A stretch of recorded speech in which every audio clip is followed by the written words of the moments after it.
ভোরের আলো ফুটতেই আমাজনের নদী জেগে ওঠে। এই গভীর জঙ্গলে বাস করে বিশ্বের সবচেয়ে বড় সাপ গ্রিন অ্যানাকন্ডা। তার জীবন নির্ভর করে নদী, শিকার এবং জঙ্গলের ছায়ার ওপর। অ্যানাকন্ডা এক নিখুঁত শিকারী।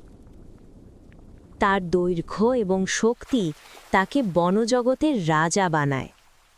কিন্তু তার জীবন সহজ নয়। মানুষের হাত থেকে, অন্য প্রাণীর সাথে এবং পরিবেশের ঝুঁকি থেকে বাঁচতে হয়।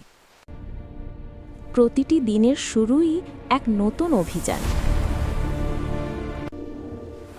অ্যানাকন্ডা শুধু ভয়ঙ্কর নয়, সে আমাদের পৃথিবীর একটি গুরুত্বপূর্ণ অংশ। কিন্তু জলবায়ু পরিবর্তন ও বন উজাড় তাকে হুমকিতে ফেলছে। আমাদের সচেতনতা ছাড়া এই প্রাচীন সাপের রাজ্য হারিয়ে যেতে পারে। অ্যানাকন্ডার রাজ্য বাঁচলে আমাজনের জীবন বাঁচবে। Thank you. If you enjoyed the video, please like, comment and subscribe.